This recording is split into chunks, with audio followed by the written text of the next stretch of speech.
Hello नमस्कार दोस्तों, कैसे हैं आप सभी और कैसी चल रही है आप लोगों की तैयारियां। उम्मीद है सब कुछ बढ़िया चल रहा होगा। तो काफ़ी सारे क्वेश्चंस थे जिन पर हम डिस्कस करेंगे कि प्री में कितने गुना बच्चे पास करेंगे, या प्री की जो आंसर की आने वाली है वो कब तक जारी हो जाएगी, और मेंस का सिलेबस क्या होगा, और मेंस की परीक्षा कब तक हो सकती है, और साथ में पटवारी का रिजल्ट कब तक आने वाला है। ठीक है, तो पूरा वीडियो देखिए ताकि आपके जितने भी डाउट हैं, जितने भी क्वेश्चंस हैं, उन सभी का आंसर आपको एक ही वीडियो में मिले। और साथ में ये भी हम डिस्कस करेंगे कि मेंस की तैयारी हमें कैसी करनी चाहिए। पहला ये कि पटवारी का रिजल्ट कब तक आएगा। तो राजस्थान पटवारी का रिजल्ट है वो इसी महीने में आ जाएगा, यानी जनवरी। अब आप कहोगे सर जनवरी तो चला गया है। हाँ जी, लास्ट वीक में, जनवरी के लास्ट वीक में आने की पूरी संभावना है। तो रेडी हो जाओ। ठीक है, धड़कनें आपकी तेज होने वाली है। कभी भी आपका रिजल्ट है वो जारी हो सकता है, कल भी हो जाए या 2 दिन में हो जाए, लेकिन इसी महीने में आपका पटवारी का फाइनल रूप से मोनेटाइजेशन होने के बाद में रिजल्ट है वो जारी हो जाएगा फाइनल रूप से। ठीक है, तो रेडी रहना, ये धड़कनें आपकी बढ़ाने वाला है। ठीक है, और दूसरी मेन चीज़ कि ग्राम सेवक को लेकर, वीडियो को लेकर। ठीक है, एक तो ये चीज़ ये कि जो ग्राम सेवक का प्रारंभिक परीक्षा हुई थी और आगे चलकर मेंस की परीक्षा होने वाली है, तो मेंस की परीक्षा का सिलेबस जारी नहीं हुआ था। ठीक है, तो अब ये फाइनल 99% कन्फर्म हो चुका है। ऑफिशियली तो अभी अपडेट नहीं आया है, लेकिन आ जाएगा। मेंस का जो सिलेबस रहेगा परीक्षा का, वो प्री के जैसा ही रहेगा जैसा प्रारंभिक परीक्षा हुई थी। प्री का जो सिलेबस था, हालांकि लास्ट में बता दूंगा कि कौन कौन सा सिलेबस है, कि कौन कौन सी टॉपिक है, वैसा ही सिलेबस रहेगा, कोई भी बदलाव नहीं होगा। लेकिन हाँ, एक चीज़ है जो कि निश्चित रूप से बदलने वाली है, वो है नेगेटिव मार्किंग। ठीक है, आपको पता होगा प्रारंभिक परीक्षा में नेगेटिव मार्किंग नहीं थी, तो मेंस में आपकी नेगेटिव मार्किंग होने वाली है। दूसरी चीज़ कि ग्राम सेवक का मेंस का पेपर कब तक हो सकता है, तो जनवरी तो चला ही गया है, फरवरी में इसका रिजल्ट आने की संभावना है कि फरवरी के लास्ट तक। ठीक है, फरवरी के लास्ट तक जो है इसका रिजल्ट आ जाएगा। और इसके बाद में परीक्षा, जो मेंस परीक्षा होने वाली है, वो होगी अप्रैल के महीने में। अप्रैल के लास्ट में मान के चलिए, और अप्रैल के लास्ट में अगर पॉसिबल नहीं हुआ तो मई के फर्स्ट वीक में, या प्रारंभिक में कह दीजिए 15 डेज में, यानी ये मान के चलिए अप्रैल के लास्ट में या मई के फर्स्ट में जो है मेंस का पेपर होने वाला है। अब बात की जो प्री का पेपर हुआ था, प्रारंभिक परीक्षा हुई थी, इसकी आंसर की कब तक जारी होगी, तो कभी भी आ सकती है। अब 2 दिन में, 3 दिन में, कभी भी इसकी जो है आंसर की है वो जारी हो सकती है। आंसर की जारी होने के बाद में अब बात मेन की, रिजल्ट जो जारी होगा वो कितना गुना बचे। देखो, इसमें बहुत ज़्यादा वाला सस्पेंस था कि कितना गुना बच्चा पास करेंगे, क्योंकि प्रारंभ में ये था कि 15 गुना बच्चा पास करेंगे, और उसमें बाद में थोड़ा सा चेंजेस हो गया था। तो ज़्यादातर ये मतलब थ्योरी बन रही थी कि हो सकता है 40+ पास करते, तो अभी 99% कन्फर्म हो गया है। हालांकि ऑफिशियल अभी भी अपडेट आना बाकी है। 99% कन्फर्म हो गया है कि ये 12 से 15 गुना बच्चों को जो है पास किया जाएगा। और ये तो बोर्ड ने ही कहा था कि वो डिसाइड करेंगे कि न्यूनतम जो पासिंग मार्किंग है वो कितना रखें, कि 15 गुना बच्चों को लें, या अलग अलग कैटेगरी की अलग अलग मेरिट रखें उस हिसाब से, या 15 गुना बच्चे लें।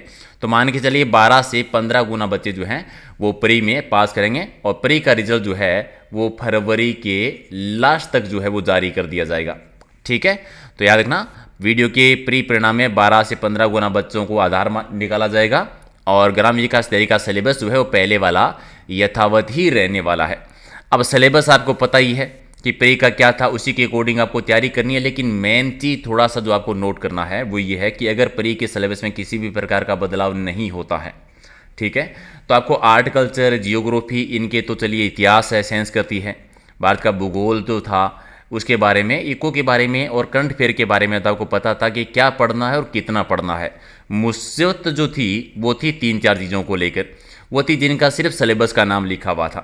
रीजनिंग तो ऑलमोस्ट आपको पता था कि किस प्रकार के रीजन के क्वेश्चन आ सकते हैं, उसमें ज़्यादा भारी बदलाव हुआ नहीं था। लेकिन मेन चीज़ वो है मैथ के लिए। ठीक है, अब मैथ में आपने प्री में जितना मैथ पढ़ा था उससे बाहर भी बहुत सारी क्वेश्चंस आए थे, चाहे वो सरलीकरण को लेकर हो, या फिर एडवांस मैथ के हो, या साइन थीटा के हो। अब की बार क्या करना है, आप उनको इग्नोर नहीं कर सकते। तो मैथ में अभी से जो टॉपिक आपने नहीं पढ़े थे वो भी मैथ के टॉपिक अभी पढ़ने शुरू कर दो।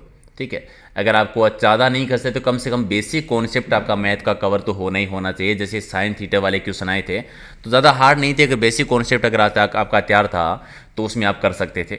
यही या कंप्यूटर में, हालांकि है कंप्यूटर का बुनियादी ज्ञान का टॉपिक है, बेसिक कंप्यूटर आपको पढ़ना है, लेकिन जिस प्रकार से प्री के पेपर में एक्सेल के जिस प्रकार के क्वेश्चन आए थे, थोड़ा सा उस प्रकार के क्वेश्चन भी आपको कवर करने हैं।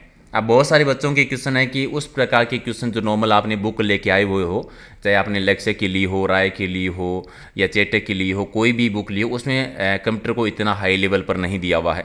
उसके लिए आप RSCITL बुक देख लेना एक बार।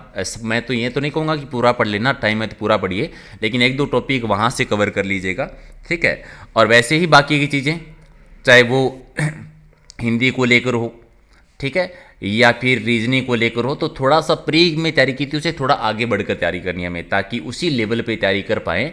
अब एक चीज़ थोड़ा सा माइंड में रखिएगा, तैयारी आप रिजल्ट का वेट मत कीजिएगा कि मान के चलिए फरवरी में अगर रिजल्ट आता है और अप्रैल में अगर पेपर होता है, तो इस बीच के टाइम में जो है आपके पास इतना टाइम नहीं है कि आप तैयारी कर पाओ। तैयारी आपकी अच्छी हो जाएगी, नंबर भी अच्छे आ जाएंगे, लेकिन सिर्फ नंबर ही तो अच्छे नहीं लेके आने हैं, हमें क्या करना है, फाइनल सिलेक्शन लेना है। और उसके लिए ज़रूरी है कि हम आज से ही तैयारी शुरू कर दें। और आज ही तैयारी शुरू करने के दो ही तरीके हैं। ये एक तो चीज़, आप अगर आपकी पहले बहुत अच्छे से तैयारी की हुई है तो उनका बहुत अच्छे से आप रिवीजन करें, और रिवीजन करने के साथ साथ आप डेली मॉडल पेपर दें, ताकि आपकी प्रैक्टिस होती रहे और आपको एक आइडिया रहे, खुद का मूल्यांकन कर पाएँ आप लोग कि कौन सा टॉपिक आपका कमज़ोर है, कहाँ पर आपको ज़्यादा ध्यान देने की ज़रूरत है और कहाँ से आपको थोड़ा सा कम ध्यान देने की ज़रूरत है। और हम रोज़ाना, आपको पता ही होगा, हमारे चैनल पर डेली रात को 8 बजे जो है वो टॉपिक वाइज सीरीज़ भी करते हैं, कि ताकि रोज़ाना आपका एक टॉपिक कवर हो जाए। और दिन में हम रोज़ाना वीडियो के लिए सुपरफास्ट मॉडल पेपर की सीरीज़ करते हैं रिवीजन करवाने के लिए, कि 10 मिनट का समय में आपको 60 या 70 क्वेश्चन कवर करवाते हैं। ऑलमोस्ट 100 टेस्ट हैं इसके, यानी 6-7 हज़ार क्वेश्चन हैं ये। तो इनसे भी आप डेली का डेली है वो रिवीजन कर सकते हैं। तो ये कुछ इंपॉर्टेंट न्यूज़ थी, मैंने सोचा आप लोगों के साथ शेयर करते हैं। बाकी का कोई क्वेश्चन हो तो कमेंट कर ही देना। अब एक क्वेश्चन बहुत ज़्यादा है कि मेरिट कितनी रहेगी। देखो अभी तो किसी का आइडिया नहीं है कि मेरिट कितनी रहेगी। लगभग ये मान के चलिए कि 50 के आसपास जो है वीडियो प्री में, 50 के आसपास जो हैं वो सारे मेंस में बैठने वाले हैं, ठीक है। हालांकि अलग अलग कैटेगरी में अलग अलग बैठ रहेगी, थोड़ा नीचे भी रहेगी, लेकिन लगभग 50 के आसपास के मान के चलिए कि सारे ही बच्चे जो है वो मेंस का पेपर देने वाले हैं, ठीक है। और दूसरी एक और चीज़ कि थोड़ा सा चीज़ों को लेकर सीरियस हो जाइए। चाहे आप राजस्थान पुलिस का जो पेपर हुआ था पीछे का, उसकी आप मेरिट देख लीजिएगा। अभी रेलवे का रिजल्ट आया है, आप इसकी मेरिट देख लीजिएगा। इन 2-3 एग्ज़ाम का रिजल्ट देखने के बाद और मेरिट देखने के बाद में इतना चीज़ तो आपको समझ में आ गया होगा कि अब कम तैयारी से आपका सिलेक्शन नहीं होने वाला। आप तैयारी किस लिए कर रहे हैं? सिलेक्शन लेने के लिए कर रहे हैं ना, कि आपकी जॉब लगे। तैयारी करने का एक ही तो मकसद है, ये मकसद थोड़ी ना है कि लोगों को दिखाना है कि आपकी तैयारी अच्छी है या कि आपके नंबर अच्छे बने हैं। अब अच्छे नंबर कोई याद नहीं रखेगा, यानी नंबर भी उतने ही लेके आने हैं जिनके हमारा सिलेक्शन हो जाए, ठीक है। तो हमें सिलेक्शन के लिए तैयारी करनी है, तो थोड़ा सा चीज़ों में अपने आप में कमियां देखिए कि आपके नंबर कट कहाँ पर हो रहे हैं।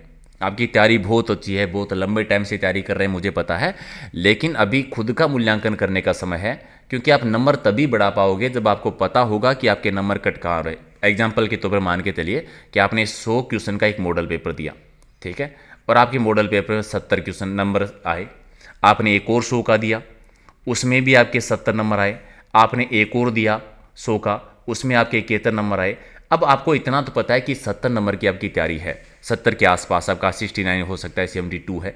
अब बढ़ाना है तो क्या करना पड़ेगा, अब आप इनका मूल्यांकन कीजिए कि यहाँ पर जो 30 नंबर आपके कट हो रहे हैं, ये 30 नंबर कट कहाँ से हो रहे हैं, और जहाँ से भी ये 30 नंबर कट हो रहे हैं उन टॉपिक में सुधार करो। मान के चलो मैथ का कोई टॉपिक हो गया कि साइन थीटा वाला टॉपिक है, जहाँ से आपका हर बार क्वेश्चन गलत हो रहा है, तो अभी साइन थीटा कोस थीटा वाले जो टॉपिक है इसका रिवीजन कीजिए, ताकि यहाँ से अगर एक क्वेश्चन आता है तो वो आपका गलत ना हो। और इससे फ़ायदा क्या होगा कि अगली बार आपका 70 जो क्वेश्चन बने थे उसकी जगह एक क्वेश्चन और जोड़ दो, आपका स्कोर बढ़कर हो जाएगा 71। उसी प्रकार से अगर आपको लगा कि साइनों में आपका क्वेश्चन गलत हो रहा है तो इनको सुधार कीजिए, ताकि अब की बार एक और नंबर बढ़ के आए और आपका स्कोर हो 72। एक एक आधा आधा नंबर आपको बढ़ाना पड़ेगा, तभी ये स्कोर आपका 70 से कहाँ पहुँच जाएगा, 80 पहुँच जाएगा, राइट। तो अभी थोड़ा एक एक क्वेश्चन, एक एक नंबर जोड़ना है आपको, आधा आधा नंबर जोड़ना है, तभी आपका स्कोर थोड़ा हाई लेवल पर जाने वाला है, ठीक है। उम्मीद है आपको चीज़ें समझ में आ रही होगी।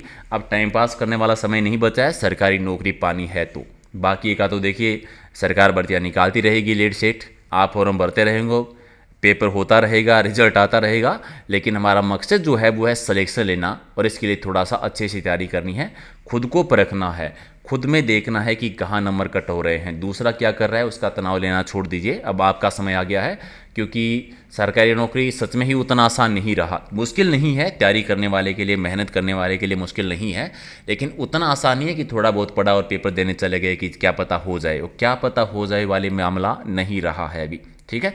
और रात को 8 बजे आ जाना, जहाँ पर डेली लाइव टेस्ट करेंगे हम, ठीक है। लाइक शेयर कर दीजिए और कोई क्वेश्चन हो तो कॉमेंट में बता देना। Thank you.